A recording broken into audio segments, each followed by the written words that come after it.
Hello all. So we've got some folks joining us very quickly here.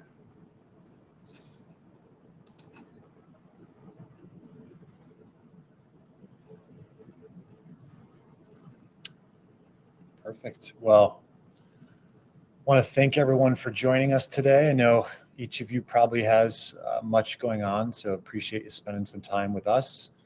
I think without further ado, we'll probably look to jump in here, and I believe this is being recorded, so each of you should have access to this. And for those who didn't make it, I'll get a recording as well. Go ahead and share my screen. And Jack, are you able to see the screen, hopefully? Yes, I can. Perfect.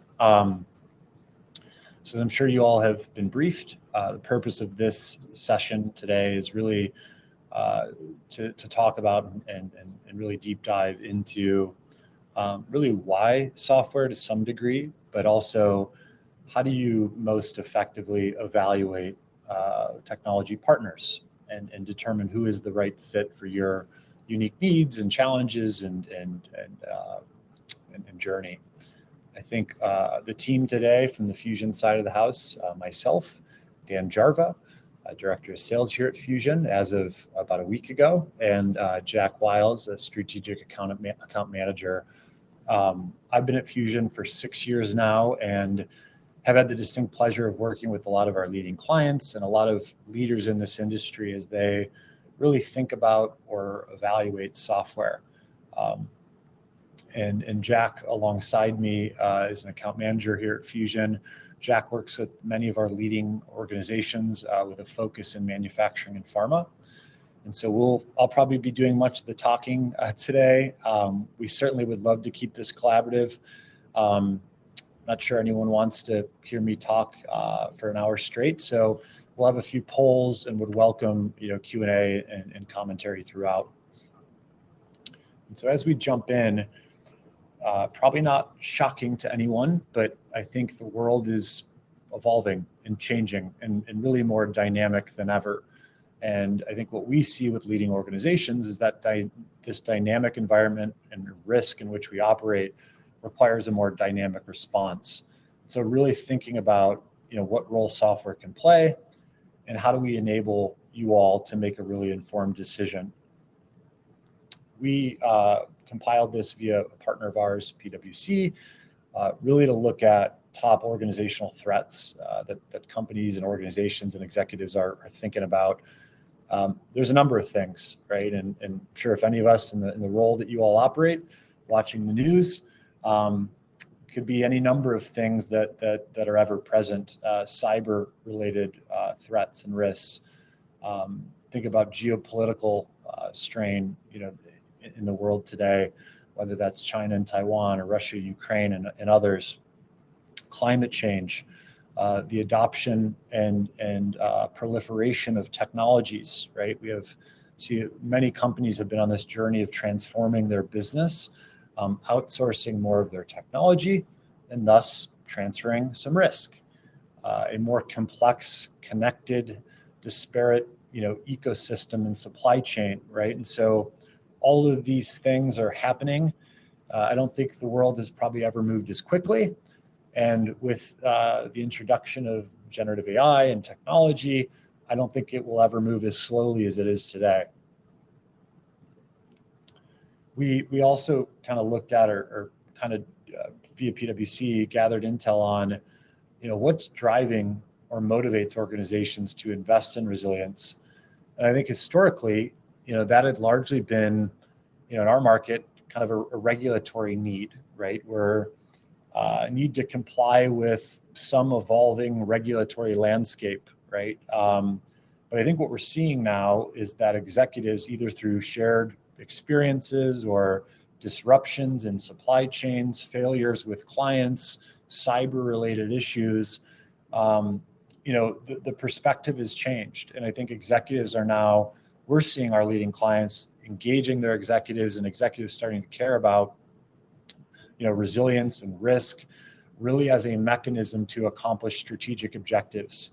Whether that's moving into a new market, whether that's a new product line or capturing a significant market share of existing clients. So we're seeing kind of leaders in resilience really align themselves to these strategic objectives of their executive leaders, and positioning resilience as a way to enable the accomplishment of those strategic goals.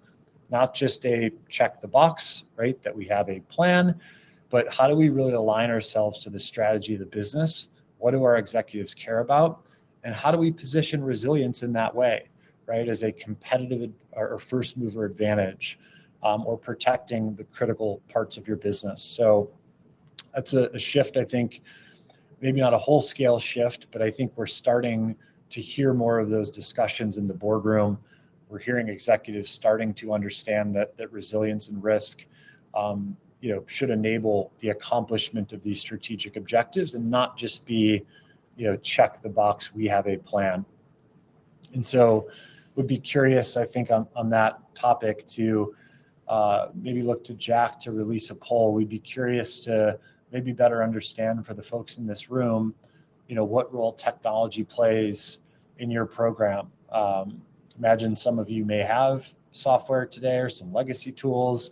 Others may be operating in a more manual environment with Word and Excel, or maybe others are on the evaluation journey. So I'll pause, and Jack, maybe look to you to publish that poll here. Yeah, it's published right now. It'll be in the polls section that I believe shows up just to the right of the chat. Yep. We have answers coming in right now. So cool, perfect. We'll give you all kind of a little bit of a time here.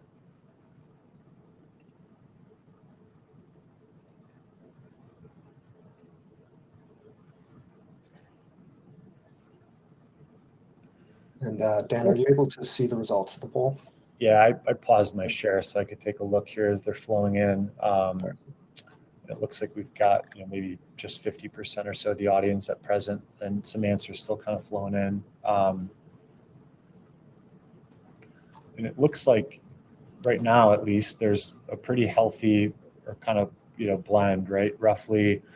At present, roughly about 50% of folks in the room may have technology-enabled programs. Others, maybe a quarter of the audience, is comfortable leveraging manual legacy tool sets.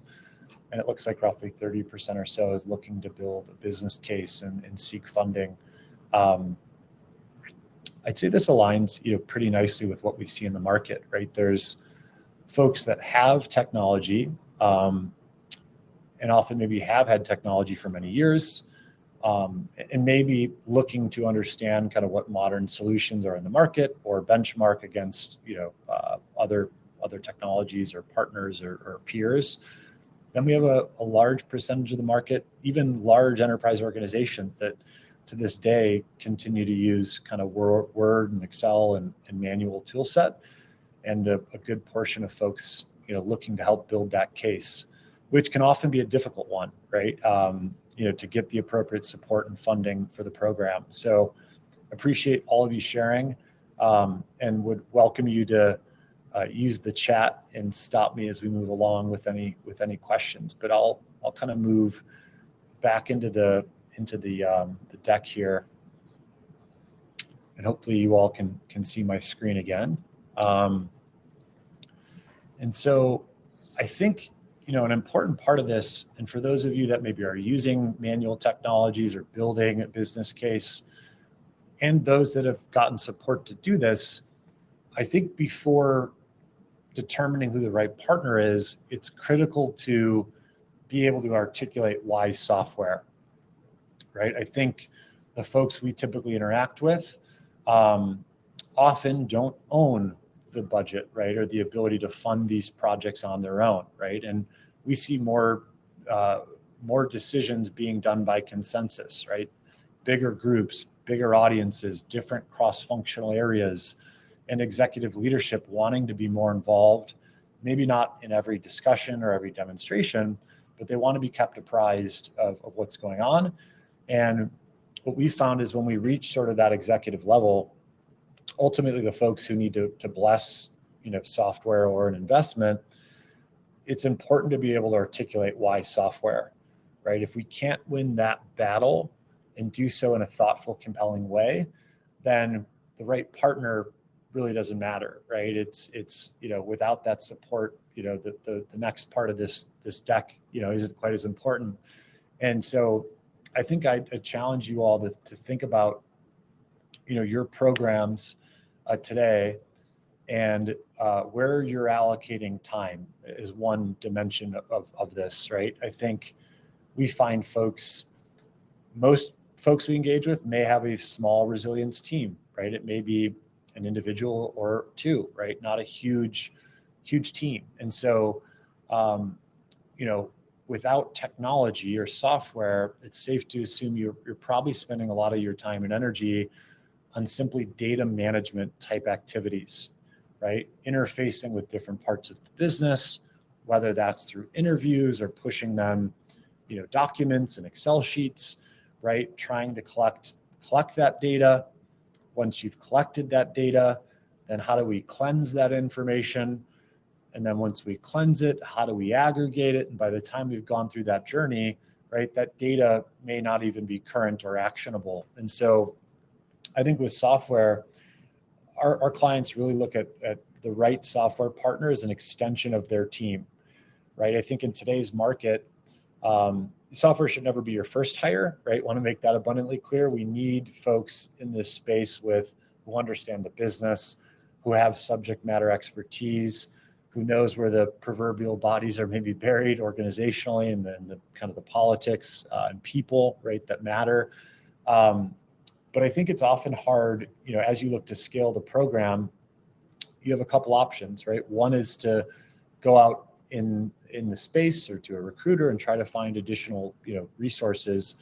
And that can be difficult, right? Because when we're looking at scaling the program, often the challenge there is there's folks like yourself probably in this room with a wealth of experience and knowledge, who understand or want to be operating in a more strategic way, right? Interfacing with leadership, providing value, making decisions, providing kind of governance and strategy. Or you maybe have folks that are maybe newer to resilience in an analyst role, that would be maybe taking on the role of some of the data management activities. I think that the challenge is really finding those right people, right? Hoping they are the right people, training them, getting them up to speed, and hope they stay, right? And I think what we find is there's a lot of turnover, especially in those lower level, maybe analyst type roles, right? Folks at some point aspire to accomplish more. And so it can be really difficult to scale, the program without some power tools. And so I think where software, generally speaking, good software should really be a force multiplier for your teams. So automating the mundane, right? We think about engaging a broad audience of people in a really effective manner, providing them a simple, intuitive experience in which to engage and contribute data, maintaining quality and integrity of information. So instead of the world of kind of, free text fields in Excel and Word, right? Like selecting and capturing data from golden sources of truth. And then if we're going to invest all this time and energy capturing these insights across our business, many of these folks not being resilience, practitioners, it's critical that we're able to use, all the time we invest in this program and all the data we collect. It's imperative that we can aggregate that information in a meaningful way, right? Because from our experience, executives often aren't running to our clients for a plan document, right? They may want to know that it's there for compliance, reasons, but we find executives want to be served up with meaningful insights. Where are we exposed, right? Where do we have risks and gaps or incidents currently happening? Where do I need to focus my attention or invest resources, right?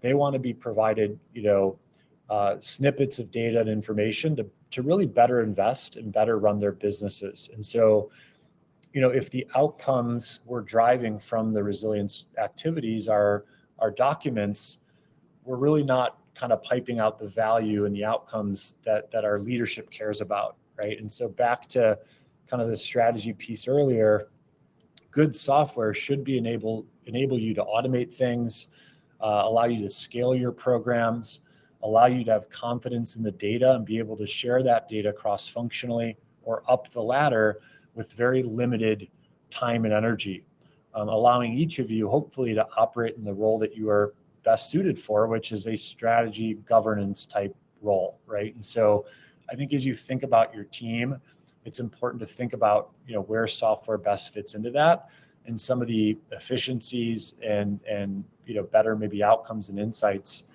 technology can provide. I think the other piece of this is like, by really understanding the business, where you're exposed, where to invest, our clients are often able to provide a competitive advantage maybe to their peers, right? So we think about maybe any number of geopolitical things happening.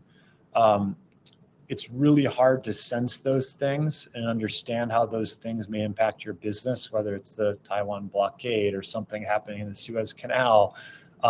It's really hard to understand how that may impact you or your supply chain, again, if we're operating off legacy data and Word and Excel. But if you have the right information and insights and operational context, you can very quickly sense something's happening, understand how that impacts your business and how exposed you may be, enabling you as a resilience leader, along with your leadership, to take really quick and confident action, while maybe your peers are not as swift, right? So as we think about finding an alternative supplier, those that understand they're exposed and can move quickly are going to be better positioned to respond, right? And maybe capture more market share than those that are more reactive, right? Or operating off legacy data or lacking confidence. I think another thing we've seen is our clients are using these risk and resilience insights really as a way to be more involved in the sales motion, right? As we think about,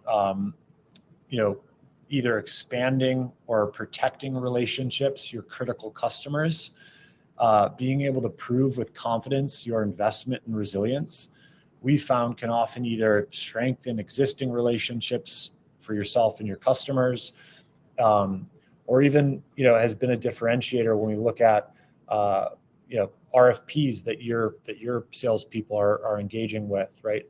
A proven investment and confidence in risk and resilience really does have a competitive advantage in a number of ways. And I think as you think about your role and yourselves, we'd love for you all to think in that manner, right? It's not just a check the box. Well, maybe it has been or is maybe viewed that way in certain organizations. I think it's important to think about your resilience program and your brand internally really being one to operate as efficiently as possible. And how do we add value to different groups? Again, either cross-functionally or up to leadership. So I know that was a lot. I think, there's certainly tools that we've used in the past to help folks, think about an investment in software and justify, validate that software can in fact add value, right? Allow you to be more efficient and drive meaningful outcomes. And then, I think from there, if this is something, internally that adds value and moves the needle, then I think the next logical, discussion point is, well, how do we evaluate the market, right? We now have support, we have funding, we understand the value proposition of software as part of our team. Now, how do we make sure that we make an informed decision? So, which is equally important, right? So I think we'll pivot to that next, but Jack, I'd pause. I don't know if there's any, I'm kind of going pretty quick here. Are there any questions in the chat or any comments that we should look to address? Haven't seen anything yet, but please, I'm going to switch the chat over to public so people can interact with each other as well. Cool. But please feel free to put in any questions you have for us. I'll be looking at that along the way. Great. Yeah, and so I think we'll continue. I think the why software piece being critical. We've helped a number of organizations help kind of quantify that value and articulate that value up to leadership. But I do think it's important to think about your role and the things that you do, and the unique visibility you have to the enterprise end to end is a very valuable set of data and insights, if leveraged effectively, can really add a lot of value to the organization.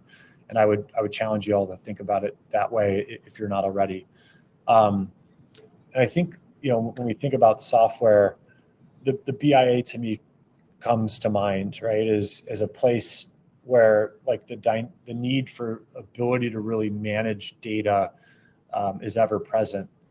As we think about this, you can't really understand or to understand effectively where we're exposed, where we may need to make investments, or we may need to build some resilience competencies. You first have to really understand how is the organization constructed, right? And as we think about resilience, at the end of the day, we're trying to understand what are the most critical parts of our business, right? Whether that's products or services or things we deliver to the market or our customers. And what are all of the things we require, right, to remain operational and deliver upon promises? And I think the BIA, is a good example here, right? As we think about those of you operating maybe in legacy tools, more document-based tools, or in Word and Excel, or looking at building a business case, the reality here is resilience. We're trying to understand the connection between often 5 different enterprise systems in Word and Excel or legacy tools, right? And this, I think, web diagram, kind of visualizing the value chain here, kind of properly summarize this, right? We've got a number of applications, right, and underlying infrastructure, which probably live in a CMDB, right, an enterprise CMDB. You've got vendors or suppliers that maybe live in, a procurement-based system, right? The network of suppliers, tier 1, 2, and 3 suppliers we rely on. There's a number of pieces of equipment, maybe, or resources, right, in a manufacturing context that are critical to operations. Maybe that lives in an SAP. We've got physical locations, right, corporate or manufacturing or distribution, that live in an asset inventory, right? And so we've got all of this data living in 5 enterprise systems that is all changing regularly, right? And as resilience practitioners and leaders, we're being asked often without enterprise software to manage the connection between 5 enterprise systems that are all changing and evolving and iterating on a daily basis with Word and Excel, right? And to me, no matter how effective and capable each of you are, that becomes just almost an impossibility with manual tools, right? The moment you've done the BIA, the moment you've built a plan through, that 3-month life cycle of activity, we've gotten investment and we're asking for time from all these different audiences. And by the time we've completed that exercise, things have changed, right? That we're no longer aware of, or we don't have visibility to. And so, I think that to me is the BIA is such a good example of really where software and the ability to manage data is most important, right? And so, with an enterprise system, the ability to connect and visualize and aggregate and report on these insights will position each of you to use them really effectively. But without an enterprise system, it's going to be really difficult to understand the business. And as things change, keep track of those changes, unless each of you, we could replicate each of you and work 24/7, never take a day off, right? Really hard to do that effectively. And so, I think to me, that's the piece where it's most visible and apparent to me, that those that embrace software will have the ability to automate these things and enable the data management piece with software and allow themselves to do what they do best. Those without often find themselves kind of pushing on a rope. So I'll pause here as well. Jack, I don't know if there's any chats or if the room is still somewhat barren. Yeah, we actually have a couple in here. Kind of riffing off of what you were just speaking to. Juan asked if there are any strategic approaches can you or your audience share to operationalize the BC program so it eventually becomes a part of the DNA of very busy managers and their staff? Yeah, I had a little bit of a hard time hearing you there, so I'm going to pop over to the chat and just read it myself here real quick. Industry roads share operation. Becomes part of Yeah, it's a great question, Juan. I think part of it, to me, that at least when I work with other clients, I think the first part of this in my head is like your resources are always going to be limited, right? And so I think to me, the first and foremost is let's not build plans for everything. Let's not assess every part of the organization. Step one to me, I think, is really understanding your business, right? Whether that's, in public facing sentiment or shareholder reports or company roundtables, right? Like, what do your executives care about? What are the most important parts of your business? And aligning yourself to those things, right? Because I think resources are always limited, but if we can align ourselves from a resilience and risk perspective to our job is to understand and protect the most critical elements of this business as a starting point, I would start there, right? Don't try to boil the ocean. And then I think, again, understanding what other groups you potentially interact with. I think in resilience in organizations, you almost have to be kind of a salesperson, right? Reach across the aisle and interact with your IT organization. Build relationships kind of across the aisle, right? With different, whether it's security folks operating in kind of facility risk, whether it's DR folks, the crisis and incident management teams. So I would say kind of executive priorities being a piece of that and aligning yourself to those and being very focused on, the approach you take, being a thoughtful rollout of that. And to me, the huge outcome here needs to be value, right? If the outcome of that exercise of resilience is a plan document, planning is important. Like, don't get me wrong there, right? But if we can't represent or show some meaningful insights or analytics that help make decisions, I think we're probably doing ourselves a disservice. So, I would say look at that. What do the leadership care about? Focus your efforts on the most important things, and then really try to have, be thoughtful about what sort of insights and outcomes should we look to drive. Because I often see a lot of folks not thinking about the end state, right? Like, what information, insights do we need, and what's the easiest way to derive those insights? I often see folks looking the other way, saying we need to build plans, but not thinking about the end state in mind. So that would be certainly one piece.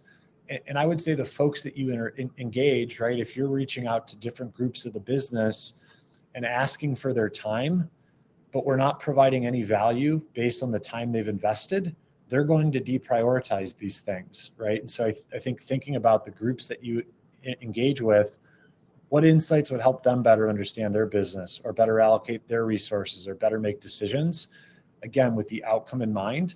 And if we can drive those insights and drive that value, then those folks are going to be more inclined to engage, right? But if they view the role as every year they're going to hound me and ask for information, and they leave and I have no clue what happened or what came of this insight and this information, then I think it's a more difficult proposition. So hopefully that helps. Probably could spend like a whole 30 minutes on that piece, but thought it was worth noting.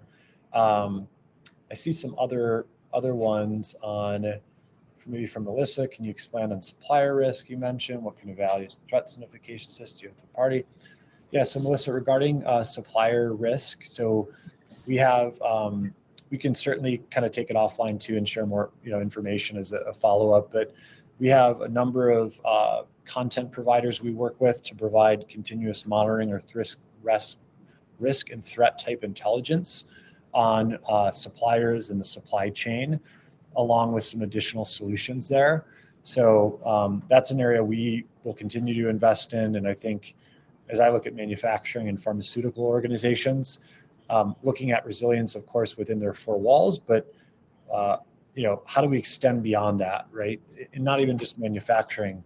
As we continue to rely on more suppliers, a broader ecosystem of third parties, if we don't really understand those third parties and those suppliers and how they support our business and where they're maybe exposed, can we really ensure that our company is resilient, right? So that's something we're investing in and happy to continue to kind of dig in there. And Truman, apologies there on the size of that that chart. I can maybe look to expand it, or we can send kind of some follow-up information there. Yeah, and Nicholas, I think that's a really good example or good question there around some case studies. Let me maybe try to pull up another deck here in the background, or we'll share it after. But we do have a number of case studies we've developed on and can share around the value of resilience and or a technology-enabled resilience program. I think part of that is better, faster, cheaper, right? So being able to do things at higher quality, with more efficiencies, less time involved in all parties, and really positioning you all to respond to things more quickly, allocate more resources most effectively.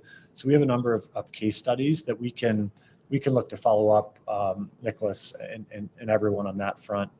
I see a question around AI, hot topic, right, for all, I think, currently. And I think in addition to just software, right, everyone should be, I can assure you your executive leadership is thinking about AI, right?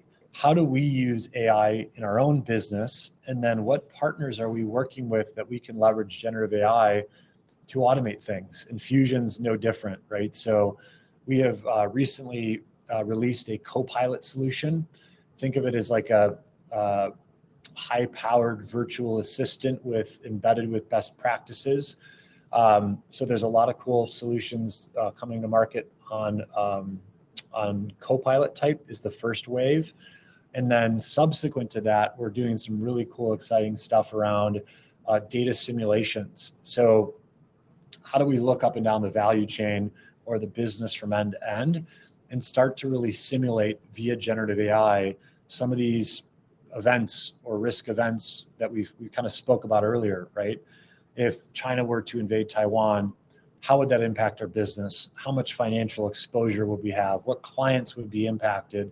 What action can we take, or where should we maybe invest resources? So some really cool things coming there, along with, for those of you maybe looking to transition from a document-based world to technology, we're also looking at things like how do we point generative AI at documents, whether those are planned documents today or maybe bill of lading documents and other data, right, that lives in documents. How do we point generative AI at that and translate document data that, as we know, is hard to report on, it's hard to aggregate, it's hard to do anything with, and translating that into data within our system. So I would say we're very much on the leading edge of the generative AI movement in this space. And I can assure you, as you think about presenting a case to leadership, all of the companies we interact with, their executives are thinking about that, right? We were working with a large distribution company that's enabling generative AI at their distribution facilities, right? We've heard other kind of unique use cases at different clients. So really good question, and maybe something we can share. And then I think seeing Steve, how do you calculate ROI for a full featured system rather than simpler and cheaper application? I think, it's a good question, right? I think there's fundamentally things, and we'll get into this a little bit. When you look to evaluate software, I think it's important you go to a certain level of depth and challenge all providers. We've seen RFPs before that were structured or requirements structured as, can I do a BIA, right? Or does your system support planning, right? And if it's at that level, Microsoft Office could respond yes to that, right? And so when you evaluate partners, it's important to go a layer deeper and really kind of challenge folks because there are unique differences. For example, there are providers in this space. Some are built on enterprise grade platforms, right? And strong data-driven technologies. There's others that are, glorified like document repositories, right? And so I think you really need to be thinking really about the dynamic data management piece. Does the technology enable the management and automation of data and aggregating data and reporting on data, or is it a, automated document tool, right? So we have an RFP template and some additional questions that I think we can share for you really to kind of challenge all providers in the interest of an informed decision. Cool. I'm seeing more questions around integrating AI into its products. So Fusion, when we think about Fusion, we have a really powerful set of standard solutions that we can quickly deploy. And these are based on 18 years of best practices. So really powerful set of standard solutions across BC, DR, crisis, broader risk. All of the innovation we drive is additive. So the beauty is, as we roll out new enhancements or new innovation like generative AI, it interacts perfectly with like the data model and the existing solutions you have, right? So it's really easy to add these solutions and bring them, into your deployment of Fusion, and they're built intentionally to really kind of sit nicely on the data model that we have. And Jack looks like shared some things around generative AI. Yeah, Melissa, to your point, I think there is risk associated with AI technologies, right? And it's certainly something we're testing and evaluating, right? Like I think we're kind of using, for context, all new products, all new innovation we're rolling out, we're first and foremost looking at how can generative AI enable these things, right? How can we point generative AI at these new innovations, whatever they may be?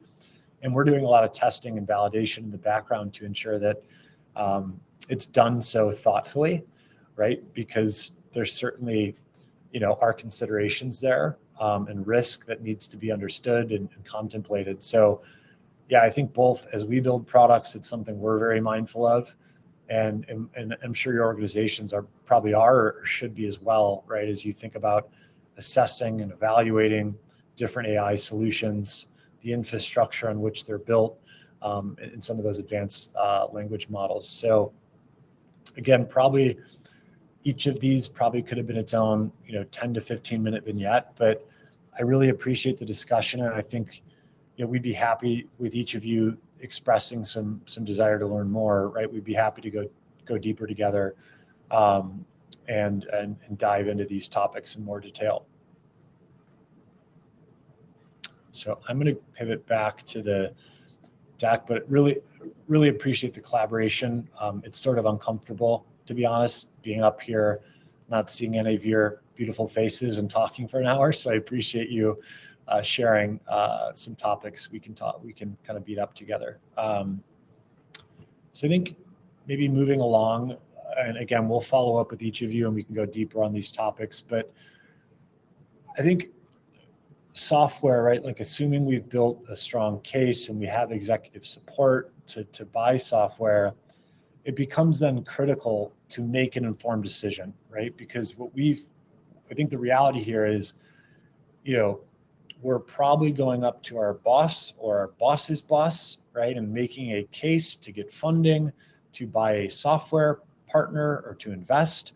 And so with that comes some risk, right? If we make an uninformed decision and we get budget and funding to buy a software to drive these outcomes, and we don't accomplish those goals, it can present risk to you all, right? And so I think it's really important. And conversely, if we make a really thoughtful decision, we challenge all vendors, we engage our executive leadership in the process, and we make the correct decision and the right partner, whoever that is, you all, I think, will find that you will be viewed very favorably internally, right? You will likely have more access to leadership. You'll be able to add value to different parts of the business.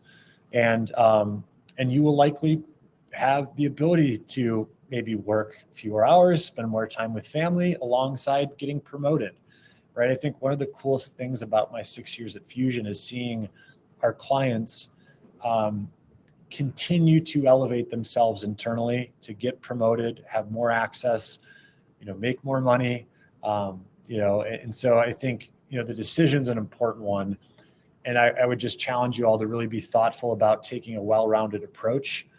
The technology is important, certainly, and that's, let's really vet and challenge and stress test each partner's technology, but that's not the only dimension that I think you need to think through. And so we'll talk through some of those other dimensions that'll become important here. And I'm not sure why that's sliding, but one piece here is community, right? As you know, I talk to folks pretty frequently as they evaluate software, and maybe their way to validate community is, well, we're just going to get a reference, right? And I think I would hope that any technology in the world, in any industry, could find a single client to speak positively about them, right? But I don't know that separates or provides any separation. I think what we would challenge you to do is really validate the community. How many in-person events do you have, and how, what is the kind of, the dispersion of those, right? Is it, do you have regional in-person events? Do you have regular customer engaged type programs? Can we participate in those? How well attended are they, right? And are they focused on resilience, right? Maybe they have events, but they're not geared towards the things that you all seek to accomplish. And so I think as you evaluate, seek to be engaged with the community. To me, a singular reference call isn't enough, right? So I'd really validate that, look to engage in those events, because, the community will be an important part of your success. Do you have people you can benchmark from, you can learn from, who have been where you are at today and can share the good, the bad, and the ugly, right? We have a number of really pretty incredible events, and we'll hear folks say, gosh, if I knew what I knew today, I would have done this differently, right? Or here's how our program has matured and evolved, and here's how we're using Fusion to accomplish or overcome these problems, or align to strategy. So think about that as part of your evaluation. Technology alone, if you're operating on an island without a community and leading industry leaders in risk and resilience, may not be enough, right, to get you where you need to go.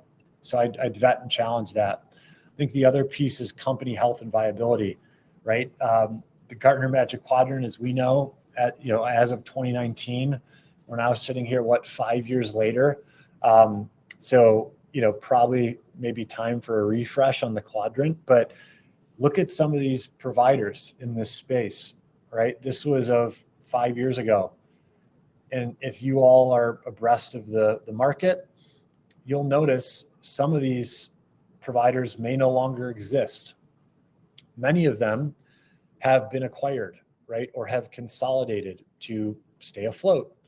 Others have been acquired strategically to add a BC module to an existing risk solution, right? And so as you think about this market, it's important to think about, their track record and their history of performance and delivering success, but also their ability to do that into the future, right? Do they control their own destiny?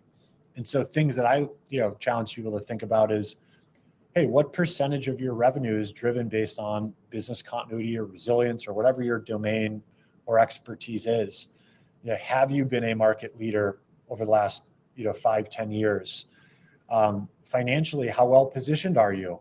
You may be shocked to uncover there's certain organizations that may not be financially well capitalized to survive, or if they do survive, do they have the monies and do they care about the subject matter enough and have the subject matter expertise to continue to innovate, to invest in community events, to add things like generative AI, right? And so I'd really challenge you guys to think about the company viability and health, their commitment to the domain that you are investing in a partnership, as a portion of their overall business.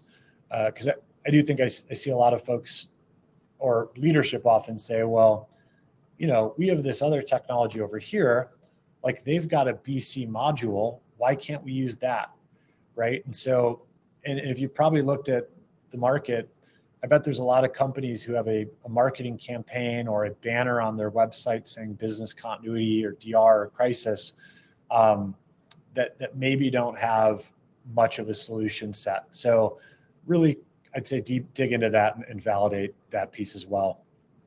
We talked about it, but the ability to deliver value and insights and information, visualizing and understanding your organization, being able to easily report and aggregate insights and risks and gaps and threats, and where to invest your limited dollars from a risk perspective. I don't think any of us own the risk that exists within the organization. It's really our job to kind of share the news. And what I would say, our leading clients don't shy away from sharing bad news, right? If there's risk and exposure you have, you don't own that risk, but it's your job to present that to leadership, right? And it's hard to do that with that Word and Excel, right? And so I think what I see is those of you operating in Word and Excel, I would reckon that there's a lot of risk and gaps, maybe overinvestment in certain areas, and exposure that you may not even be privy to. And so having a technology that can enable your program and present the news so that you can share that with leadership, and along with solutions to mitigate that risk, will now position you as someone who has key insights and has value and has information that goes far beyond a document, right, or a plan. So an important piece here that I think we've probably sufficiently beat up. I guess one other thing to round this out, right, is I'd say, think about those analytics that come along with a provider. What sort of insights come packaged and available to you all in the market or with a partnership? And then how easily can you iterate these things, right? Because I think what we see often, we'll have talked to clients and they'll say, yeah, my boss was watching, the news or Fox News or Bloomberg or CNN or whatever it is, right? And he's heard about there's tension between China and Taiwan. And I woke up to an email at 6 a.m. with my boss saying, hey, what parts of our business are over there? What should we be concerned about? How does this impact us? What can we start doing to prepare for this? Those sort of things are very difficult to pull together in a timely manner without enterprise software. With a company like Fusion, with a few clicks in Fusion, you can quickly provide, alongside generative AI, you can quickly provide an executive summary on, here are our suppliers, tier 1 or tier 3 suppliers in this region. Here's the people we have there, the physical locations, right? Here are all the things that we have in this realm or range. Here's how this could impact us financially, or what even customers could be impacted. And hey, here are the recommendations I think we should take or action we can proactively take. So again, those of you operating in a manual world, I imagine, or all of you may have been asked some of those things. How long does it take you to drive those answers? And are you confident in the data that you're able to pull together? And how would your view organizationally or your role change if you were able to pull those insights immediately and share those insights up to your leadership with, in minutes versus days, right? So think about the analytics, the information, and the data. How quickly can you pull these insights together with confidence? The speed and confidence with which you can act and respond to things and prepare executives for things, I think will position you really nicely internally. And then the other piece here, as we're kind of running out of time, is innovation and investment. And it goes back to financial capitalization and some of these other things. But I've had many folks say to me, hey, we're looking at a couple partners and, they've shown us this roadmap, right? Or we're on a legacy provider and there's some pains and bumps and bruises and there's some things we want, we need them to do. They've told us it's on the roadmap, right? And that roadmap seems to continue to just extend with no actual meaningful innovation or investment. And so I think as you think about a partner, don't just look at them where they're at today. I would challenge them to say, hey, can you please share with us a client-facing external product roadmap? What innovation have you delivered over the last 24 months, right? Not just what are you going to do, not just a deck of like, here's what we're going to build, trust us. Show us meaningful innovation you've delivered in the last 24 months. And then, hey, I'd love to talk to some community people on how they've engaged these solutions and how much value they add. And then also with that, sure, let's see at what you plan to build, right? And when we can expect that to be delivered. I'd also ask about, versioning, right? I think there's a lot of providers that move to versions, which require whole scale changes and re-implementing and new technologies. Like, are these innovations additive? and just made available to us that we can opt into? Or with all these new bells and whistles, are we going to need to scrap everything we've done over the last 2 years in version 1.0 and move to version 2.0, right? Because again, as you think of total cost of ownership, you need to think about those things and really stress and challenge, vendors on those things. So I think we're kind of coming to an end here, and we have information we can share, I think, in a document with some questions, a BC buyer's guide, and a requirements doc. We can share this stuff as a comprehensive follow-up so that you all hopefully have a well-rounded view of how to assess partners. I talked about this earlier, but from a technical perspective, the way in which you ask questions and challenge people is critical, right? And if it's too high level or if it's too ambiguous, you're going to get everyone in this space that's going to say yes, right? Yep, check. We all check that box. Perfect example being integration, right? We've had folks run into pitfalls or landmines prior with, maybe being asked, can you integrate with our CMDB, ServiceNow, or whomever, right? Can you integrate with our ENS solution? Can you integrate with these risk and threat alerting tools? And every vendor will just say yes. But what you're not maybe vetting is, do you have packaged plug and play integrations for those systems? Are you going to build, maintain, and manage and support those integrations? If so, what is the fee associated with that? Or C, will it be incumbent on us and our internal resources to build, these connections, right? For whether it's data integration or more advanced real-time use cases like managing DR exercise via ticketing in ServiceNow or launching ENS messages from a geomap, right? So it's critical you really go a layer deeper. Otherwise, every vendor will say yes. You will make a decision, again, maybe not with a true understanding of the total cost of ownership, only to realize after you've partnered, shoot, we didn't budget, an additional $150K a year for this provider to manage these integrations, or we don't have the technical resources on our team or available to build, maintain, and support integration. So, we can share more information there, but again, it's important to get to a level of depth that allows you to really separate, the reality, of each provider. So that was a lot. I know we moved really quickly there. Hopefully I stopped sharing. You did. I don't know if we have a ton. I guess we do have some time for questions. So I'll maybe pause. I would welcome any additional questions if you all have any in the chat here, and I may. I also just shared out the evaluating business continuity management software guide. So if you see in the handout section, that'll be what Dan was just referencing to. I'm going to share one just to get like a little bit of a sanity check. I mean, my goal here and has always been to help people on their journey, right? Whether that's helping folks build, support, and funding for resourcing, and or evaluate the market in a really thoughtful way.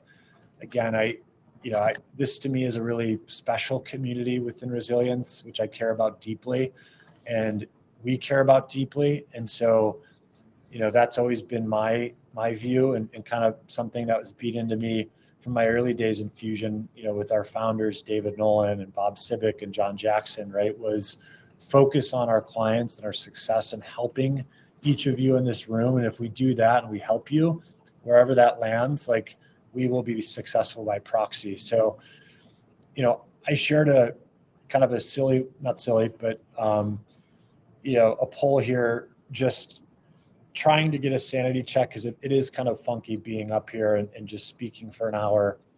Would love your feedback on if this was productive, hopefully a valuable use of your time. And if no, that's okay too, right? And for those of you that say no, I'd love to, like, the yeses are great, but also would love to maybe get some insight from those that found it maybe not to be valuable, to ensure that we continue to add value moving forward. So I think, thank you all. I know everyone's busy, right? I'm sure as we're on this call, you're probably getting emails. There's maybe fires in any number of places, and so you didn't have to take this time with us, but we're glad you did, and we're here to help. So we'll send, I think you'll get a follow-up from probably a recording and some of the supporting documentation we've mentioned. We can also, though, package up some additional data that, the deck, right, and other things. And I'd say, for each of you, please don't hesitate to reach out to myself or Jack or the Fusion team. No matter where you're at in your journey, we're here to support you all and want each of you to be wildly successful. Spend more time with your families, get promoted, like all those wonderful things. So without further ado, I think that's probably enough talking for me. Our contact info. Yeah, that's a great question. I don't know if we have, thank you, Jack. So Jack included his email address. Jack will be, certainly feel free to reach out direct to Jack. On the website, I think you can also inquire about more information. You can ping us via LinkedIn if easier, right? So carrier pigeon, whatever you prefer, we're here to help. Cool. Well, I think that probably is enough. And again, thank you all. We will depart and have a wonderful rest of your day, a nice weekend, and hopefully we'll all be in touch.